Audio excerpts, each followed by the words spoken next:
दुसऱ्यावर तुम्ही उपकार करणं ही गोष्ट जेव्हा आपण करतो तेव्हा त्या उपकाराची परतफेड ही तुम्हाला कशी मिळावी असं वाटत असतं.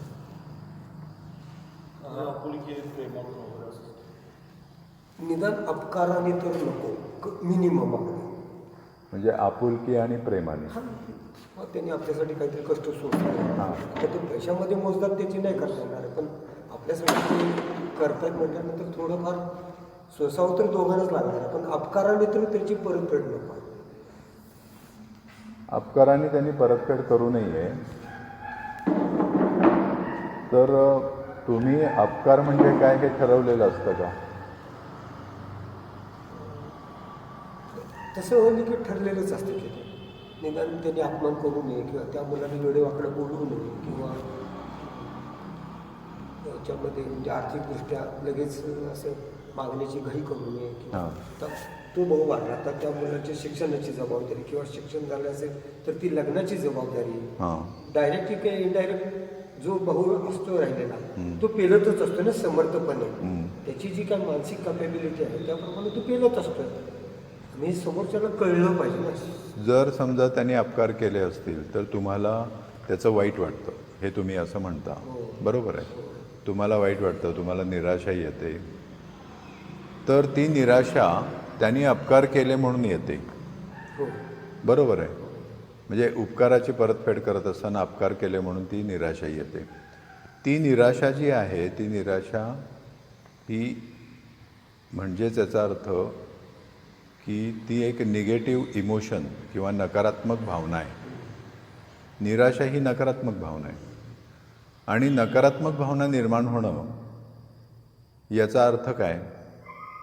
आपण एक असं पाहिलं होतं की प्रत्येक भावनेच्या मागे काय असतो? एक विचार असतो आणि जसा विचार असतो तशी भावना असते. राईट. आणि जर नकारात्मक भावना असेल तर त्याच्यामागे कोणता विचार असेल? नकारात्मक विचार असेल. सकारात्मक भावना असेल तर सकारात्मक विचार असतील. नकारात्मक विचार असतील म्हणजेच ते विचार हे त्याच्यामध्ये काहीतरी दोष आहेत. आणि जर त्या विचारांमध्ये दोष असतील तर या केसमध्ये तुम्ही अपकाराची परतफेड ही अपकाराने होत असेल तर उपकाराची परतफेडसुद्धा उपकाराने व्हायला पाहिजे असा एक नियम तुम्ही केलेला आहे. तर हा नियम किंवा हा विचार याच्यात काय दोष आहे? ज्या अर्थी नकारात्मक भावना निर्माण होत आहेत त्या अर्थी काहीतरी दोष आहे त्याच्यामध्ये की उपकाराची परतफेड उपकाराने करावी. मग ते उपकार भावनिक स्वरूपात असो, मानसिक स्वरूपात असो किंवा प्रेमाच्या स्वरूपात असो वगैरे वगैरे. ते काय अगदी आर्थिक स्वरूपातच असायला पाहिजे असं नाही. तर मग याच्यामध्ये दोष काय आहे? जर असं असेल तर म्हणजे जर तुमची ही अपेक्षा आहे, हा विचार आहे आणि हा जर विचार असेल तर तो विचार तुम्हाला निराशा आणतोय. निराशाच आणतोय ना, म्हणजे निराश करतोय ना तुम्हाला तो विचार. तर मग त्याच्यामध्ये काहीतरी प्रॉब्लेम आहे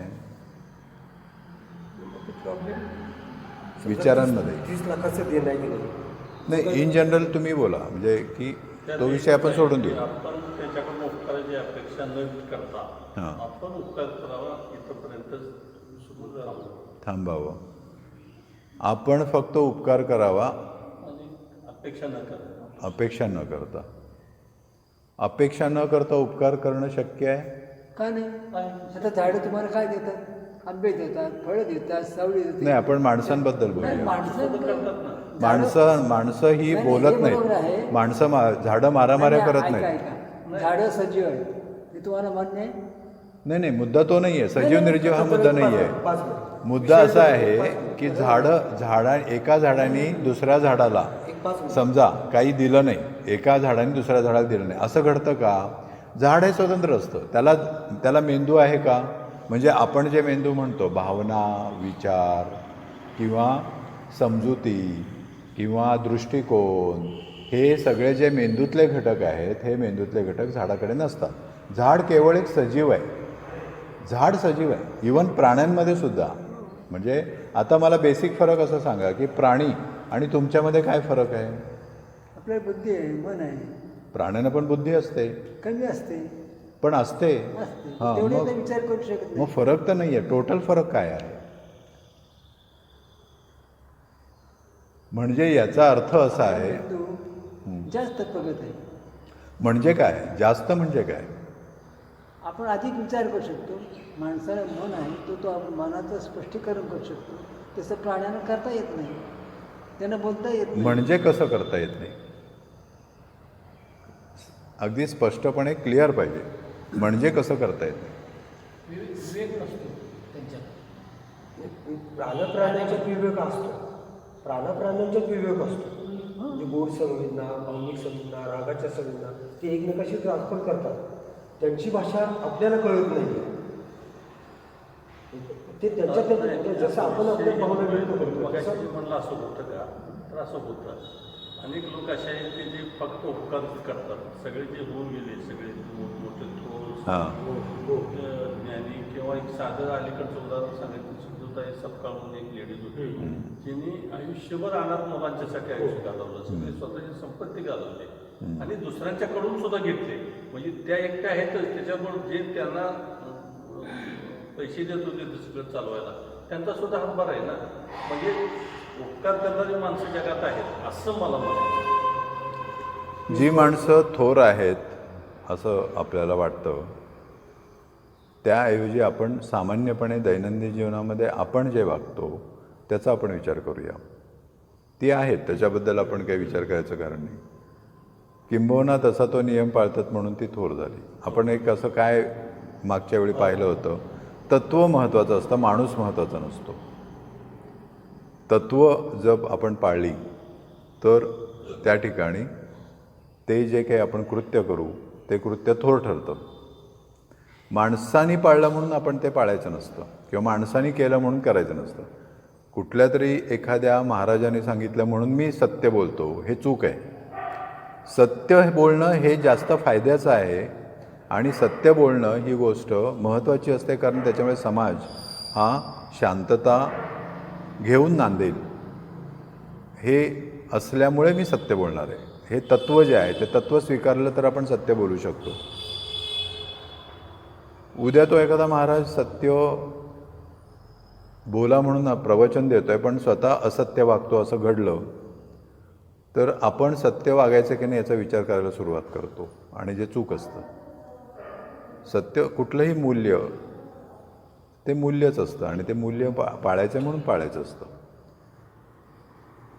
तर आपण जेव्हा दुसऱ्यांनी उपकार केले किंवा आपण त्यांच्यावर उपकार केले तर सामान्यपणे दैनंदिन जीवनामध्ये आपण जे उपकार करतो त्या उपकाराची परतफेड आपल्याला अपेक्षित असते आणि ही जी अपेक्षित असते त्यावेळी आपण संत वचनं, कुठले महाराज, अमुक तेमुक सगळं बाजूला ठेवतो ना. जरी आपण इथं उदाहरणं देत असलो तरी प्रत्यक्ष वैयक्तिक आयुष्यामध्ये मात्र आपण काय करत असतो, आपण तीच इच्छा बाळगतो.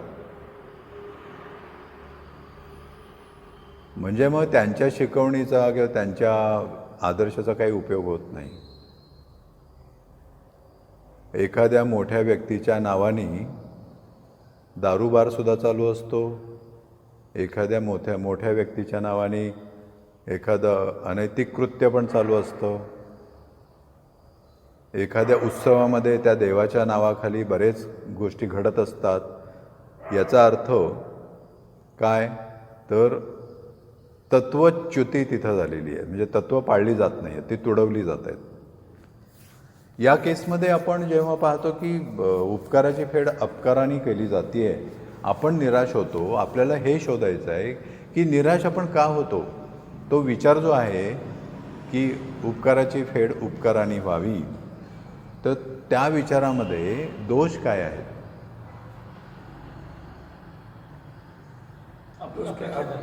हां, अपेक्षा त्यांच्याकडून झाली. आपण अपेक्षा त्यांच्याकडून, हां, आपण त्यांच्याकडून, बरोबर. पण त्या अपेक्षेमध्ये चूक काय आहे. अपेक्षेमध्ये चूक काय, नेमका व्हायरस कोणता आहे. विचारांमधला जंतू कोणता आहे की जो दोष निर्माण करतो? गोष्ट अपेक्षा आपण करतो ते चुकीचं आहे, म्हणजे तोच व्हायरस गोळा करतो. पण अपेक्षा ही राहते, म्हणजे आपण जर काही निस्वार्थीपणे जर आपण एखाद्यावरती उपकार किंवा त्याचं छोटंसं साधं काम आपण जेव्हा करतो तर ते बोलावं ठीक आहे या चहा तरी प्या, म्हणजे एवढीच मिनिमम एवढं असू शकतं ना. निस्वार्थीपणे तुम्ही जेव्हा करता तेव्हा तुमचं असं म्हणणं असतं, तेव्हा निस्वार्थ याचा अर्थ काय तुम्ही नेमका सांगाल? सर तुम्ही कोणती अपेक्षा न करता आपण केलेलं काम केलं कार्य. मग तुम्ही अपेक्षा ठेवली नाही या केसमध्ये,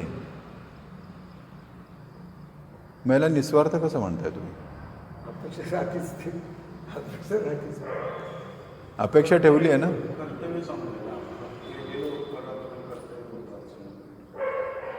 आपण ते कर्तव्य समजायचं, पण मग अपेक्षा ठेवायची की नाही ठेवायची? अपेक्षा ठेवायचीच नाही. कारण की आपल्या मनाविरुद्ध कुठली गोष्ट घडली की आपल्या अपेक्षामध्ये तर ते लगेच दुःखच होतो. म्हणजे तुमच्या अपेक्षेच्या विरोधात ते घडतं तिथे हां, आणि म्हणून तुम्हाला दुःख होतं, राईट? म्हणजे तुम्ही अपेक्षा बाळगली आणि अपेक्षेच्या विरोधात घडलं, म्हणजे तुमच्या अपेक्षेमध्ये चूक होती.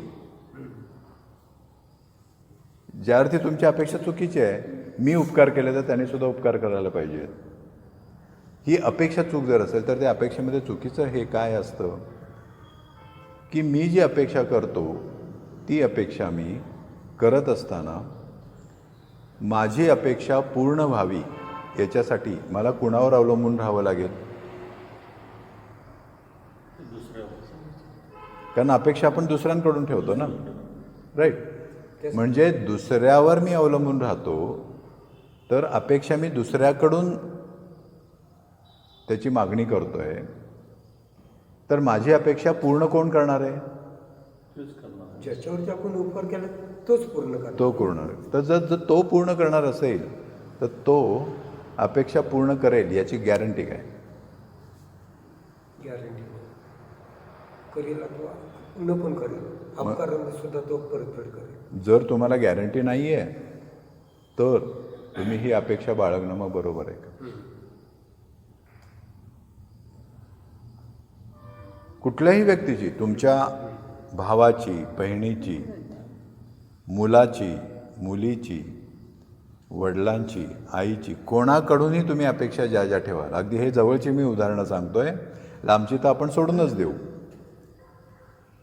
अपेक्षा जेव्हा तुम्ही ठेवता समोरच्याकडून, कोणी असो, XYZ, ती अपेक्षा पूर्ण करण्याचं काम समोरच्याचं असतं. त्याची मानसिकता कशी आहे त्याच्यावर ते असतं. तो काय करणार आहे त्याच्यावर ते ठरणार असतं. उपकाराच्या वेळी नाही, त्याच्यानंतरच्या कालावधीत तो काय करणार आहे त्यावेळेचा विषय असतो. उपकाराच्या वेळी तो चांगलाच असतो, चांगला असतो म्हणून उपकार करतो. बरोबर आहे. बोल कारण आहे त्याचं वागणं चालणं म्हणजे आहे की उपकार करेल हे असे आपल्या डोक्यात विचार असतात म्हणून आपण उपकार करतो. पण काही कालावधी गेल्यानंतरच पुन्हा विषय उत्पन्न होतो तो की तो त्याच्या विरुद्ध जातो. मग आता ते आपल्याला गॅरंटी देता येईल का की तो उपकाराची परतफेड उपकारानेच करेल? नाही गॅरंटी देता येणार. ही गॅरंटी तुम्ही मनात का बाळगता? तुम्ही बाळगता ना मनामध्ये, ही गॅरंटी बाळगता ना. दोष कोणाचा आहे, त्याचा का तुमचा? आपला गरज आपला आहे. प्रत्येक व्यक्ती स्वतंत्र असं जर गृहीत धरलं त्याचा विचार करण्याचा अधिकार त्याला आहे. मी जे काही विचार करण्याचा माझा अधिकार आहे, मी ते अपेक्षा बाळगणं ठीक आहे. पण त्यावेळेला आपलं अपेक्षा पूर्ण करेल असं वाटलं होतं, ते सांग. पण आता तो करेल याची गॅरंटी नाही आहे. ही गॅरंटी नाही आहे हे गृहीत आपल्याला धरावं लागेल. याचाच अर्थ काय की तुम्हाला एक नवा विचार तयार करावा लागेल. बरोबर आहे. दोष हा आहे की मी असं गृहीत धरून चाललेलो आहे उपकाराची परतफेड उपकाराने होते, हा माझा दोष आहे. अशा एखाद्या पक्क्या समजुती आपण बाळगणं की ज्या सिद्ध होऊ शकत नाहीत. कारण ही गोष्ट सिद्ध होऊ शकत नाही, ही रँडमली सिद्ध होऊ शकते स्वैरपणे. कोणी करेल, कोणी करणार नाही, काही सांगता येत नाही. ते ज्याच्या त्याच्या याच्यावर अवलंबून आहे. मानसिक परिस्थितीवर मानसिक परिस्थिती त्याची काय असेल त्याच्यावर अवलंबून आहे. त्याची आर्थिक परिस्थिती काय त्याच्यावर अवलंबून आहे. त्याची सामाजिक परिस्थिती काय त्याच्यावर अवलंबून आहे. आणि ते सगळं आपल्याला उद्योग करायचा की त्याची परिस्थिती काय बघून मग आपण अपेक्षा व्यक्त करायच्या, शक्य नाही आहे. याचा अर्थ असा आहे की आपण जेव्हा अपेक्षा बाळगतो तेव्हा अपेक्षा आपण बाळगत असताना आपली अपेक्षा किंवा आपला तो विचार आपला निरोगी पाहिजे. त्याच्यात रोग हा आहे की आपण बिनपुराव्याचा विचार बाळगलेला आहे. याला पुरावाच नाही की उपकाराची परतफेड उपकारानेच होते, याला पुरावा नाही. अपेक्षा वेगळी आणि प्रत्यक्ष घडणं वेगळं, हे लक्षात ठेवा. अपेक्षा मोप भरपूर असतात, पण त्या सगळ्या पुऱ्या होत नाहीत, हे आपल्यालाही चांगलं माहिती असतं. आणि जर तुम्ही अपेक्षा ठेवली समोरच्याकडनं अपेक्षा ठेवली तर ती अपेक्षा ही फक्त अपेक्षा आपली आहे. ती पूर्ण होईल की नाही याची मला खात्री देता येत नाही. ही जाणीव सातत्यानं आपल्यामध्ये ठेवणं म्हणजे आपल्याला शांत ठेवणं झालं. म्हणजे तुम्हाला फ्रस्ट्रेशन येणार नाही, दुःख होणार नाही, निराशा येणार नाही, तुम्ही घाबरणार नाही, चिंता निर्माण होणार नाहीत. बघा तुम्ही हे विचार करून, हा मानसिक व्यायाम आहे. तो तुम्हाला करता येतो का बघा. याच्यापुढे कुठली साधी गोष्ट करत असताना सुद्धा घरामध्ये मुलाला जरा पाणी आणून ठेव रे प्यायला टेबलावर, त्याने आणून ठेवलं नाही, लगेच राग येतो. राईट, बरोबर. अपेक्षा आपण बळी आहोत, चुकीच्या विचारांचे बळी आहोत. मग काय मुलाला पाणी आणून सांगायचं नाही का? आणि त्याचं कर्तव्य नाही का पाणी वडिलांनी सांगितल्यानंतर किंवा आईने सांगितलं. आता इथं आपण परत असं जाऊ उलटं की ते पूर्ण कोण करणार आहे. पूर्ण पण त्याचं कर्तव्य नाही का? मग पण ते कर्तव्य आहे हे कोणाला कळायला पाहिजे. त्यालाच कळायला. मग ते कसं कळवायचं.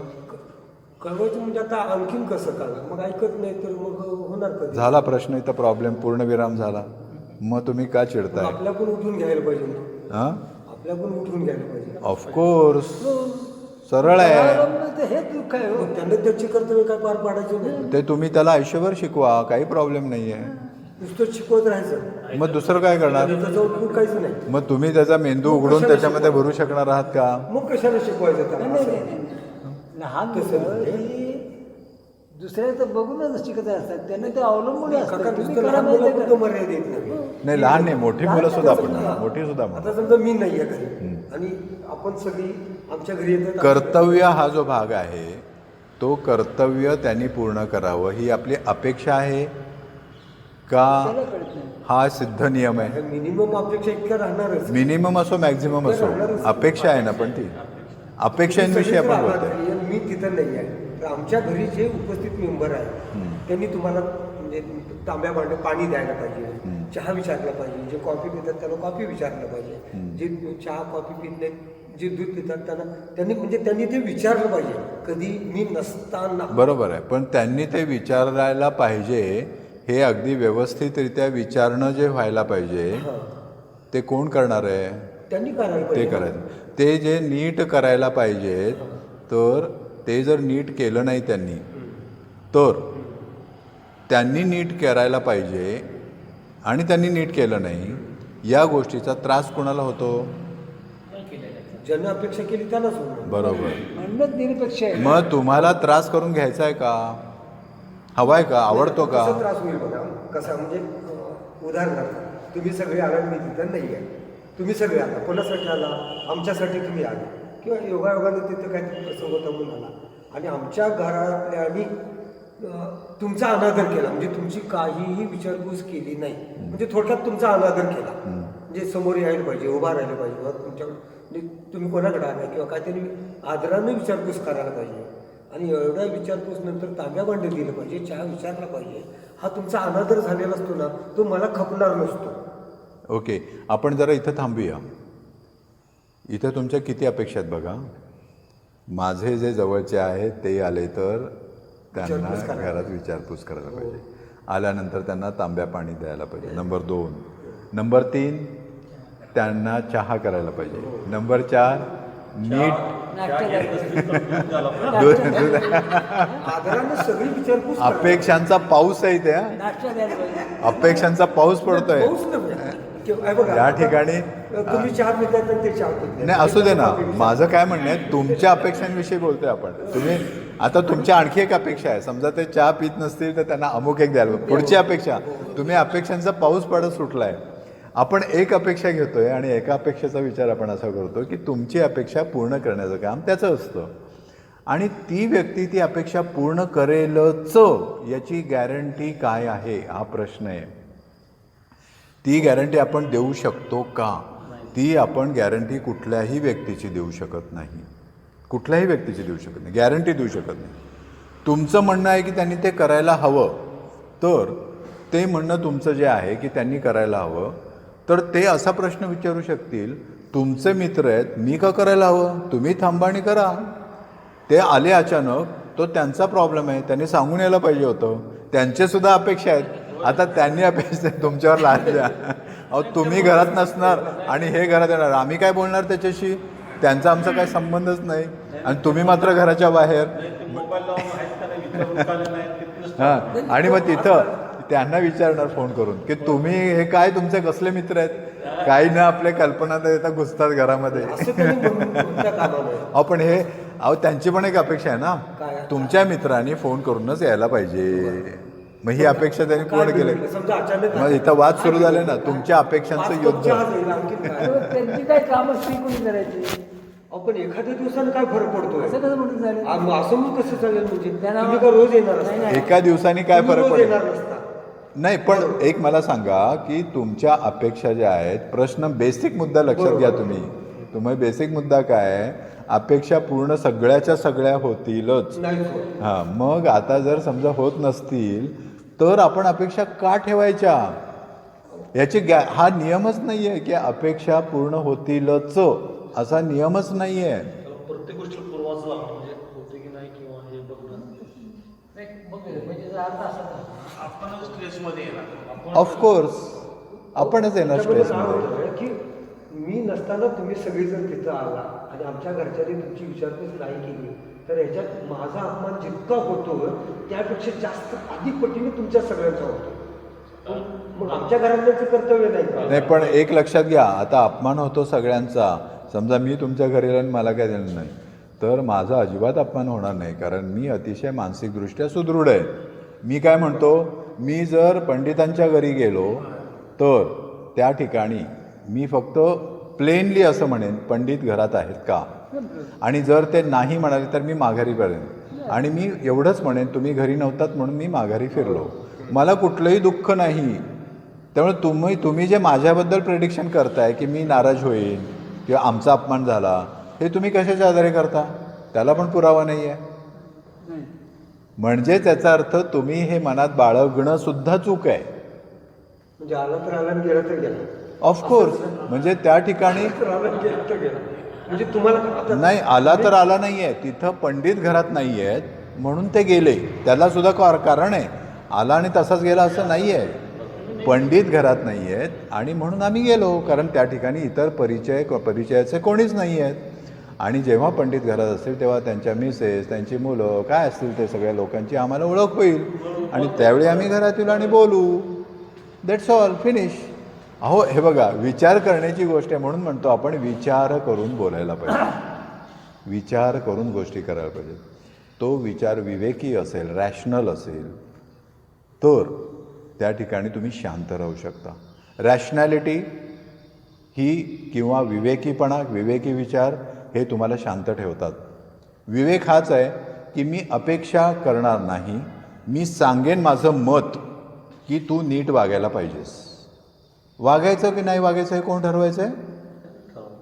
तू ठरवायचं आहेस. तुझ्या प्रांगणात आहे सगळं. ते बघा, आता जरा पुढं नेऊया. ते सगळे आम्ही येऊन गेलो, हां, आणि मग तुम्ही घरी आला. बऱ्याच वेळानंतर मग सांगितलं कळालं की तुम्हाला ते सगळं येऊन गेलेलं आहे आणि चहा कॉफी वगैरे त्यांना काय दिलं तुमची तिथं काय प्रतिक्रिया असतात भावना प्रतिक्रिया काय असतात तुम्ही आज बोलवायला त्याला पाहिजे होतं, नाही ठीक आहे आम्ही गेलो चहा कॉफी त्याला विचारायला पाहिजे होतं. ते कुठल्या भाषेत विचारलं अगदी साध्या भाषेत विचारा, अगदी साध्या भाषेत. तर तुम्ही चहा कॉफी त्यांना विचारायला पाहिजे होतं, त्यांना द्यायला पाहिजे होतं तुम्ही त्यांना चहा न घेता किंवा कॉफी न देता किंवा दूध न घेता त्यांना परत कसं पाठवलं, अपमान झाला असं वाटतं परत कसं पाठवलं? अपमान झाला असं वाटतं नाही, त्यांनी विचारायला पाहिजे. त्यांनी जर नाहीच विचारलं तुमच्याबद्दल तर तुमच्या लोकांचा तुमच्या सगळ्यांचा अपमान होणार हे मला आम्हाला विचारलंच नाही त्यांनी विचारलं नाही आम्हाला विचारलंच नाही विचारलं नाही. मग ह्या वागण्याला काय काय झालं काय करायचं मला करायचं काय? त्या माणसाला मग मनाच्या मनात नालायक ठरवायचं. मग काय काय तुमच्या मनामध्ये येणार ना, येणार ती भावना येणार. तयार झाली आणि ते त्रास कोणाला झाला त्रास मला झाला, पण होतंय काय घरातल्या फॅमिली मेंबरनं तर तुमचं जर काय आग्रातिथ्य जर नाही केलं किंवा मिनिमम त्यांनी विचारायला पाहिजे. एक तुम्ही चहा घ्या नाही तर न घ्या, तो भाग गहू नाही ऐकत आपण पण विचारायला पाहिजे. असं होतं का म्हणा आम्ही पंडिताच्या घरी गेलो आणि त्यांनी चहा सुद्धा कोणी विचारलं. कोण विचारलं तुम्हाला अहो आपल्या 10 लोकांमध्ये कुणी न विचारणार नाही एक तरी कोण विचारलं नाही तुम्हाला डॉक्टर एक्सपर्ट आहेत त्यांना ते माहिती आहे म्हणून ते विचारणार तुमची नाही. आमची भेटच झाली नाही तुम्ही विचार करायला लागलाय मी कधी तर म्हणणार ना आम्ही पंडितांच्या घरी गेलो असं येणारच नाही. आम्ही काय तुमचंच विचार चालू आहे की ते असं म्हणते नाही, बेसिकली या ठिकाणी ॲझम्पशन म्हणजे त्यांचं ॲझम्पशन चुकीचं आहे. ॲझम्पशन हे आहे की आम्ही तिथे आलो तर आम्हाला चहा मिळायलाच पाहिजे असं आमच्या डोक्यामध्ये आहे. हे जे ॲझम्पशन आहे हे चूक आहे. ही जी समजूत आहे ही चूक आहे. आम्ही तिथे चहा वगैरे मिळेल की नाही ह्याच्यासाठी आलेलो नाही, पंडित घरात आहेत की नाही हे विचारायला आलेलो आहे. नाही पण म्हणजे याचा अर्थ आमच्या मनामध्ये काय आहे हे पण तुम्ही ओळखायला सुरुवात केलेली आहे. मग चहा पाहिजे म्हणून तुम्ही तिथे येणार नसता, पण तुम्ही आल्यानंतर आदरातिथ्य त्यांनी करायला पाहिजे ही गोष्ट. त्यांनी विचारपूस करायला आदरातिथ्य करायला पाहिजे आणि आदरातिथ्य माझा केला नाही याच्यावरनंच लग्न मोडतात. युद्ध झालेली आहेत, होय, होय. महायुद्ध झालेली आहेत आणि मग हा रोगट विचार आहे की नाही, हा रोगट विचार आहे आणि तो रोगी आहे. तो विचार आपण डोक्यात ठेवला तर आपण रोगी होऊ. कारण आदर याच्याविषयी आपण नंतर बोलू, एस्टीम म्हणजे काय याच्याविषयी नंतर बोलू. एवढं लक्षात ठेवा. अपेक्षा याच्याविषयी आपण बोललेलो आहोत. अपेक्षा ही आपण एवढीच ठेवू शकतो की त्यांनी मला मदत करावी किंवा मी त्याला मदत करेन. फिनिश. पुढं काय होईल त्याचं मला माहीत नाही. हा निरोगी विचार आहे, तो तुम्ही बाळगावा एवढं मी सांगतो. तुम्ही आता हा येत्या आठवड्यामध्ये बघा तुम्हाला जमतं आहे का. छोट्या छोट्या गोष्टीत तुम्हाला जेव्हा असं जाणवेल की तुम्ही निराश होत आहे तर कोणती अपेक्षा होती हे चेक करा आणि ती अपेक्षा ही त्याच्यामध्ये दोष काय आहे तर मी जो सांगितला तो दोष आहे. तो दोष तुम्ही करायचा नाही हे ठरवा.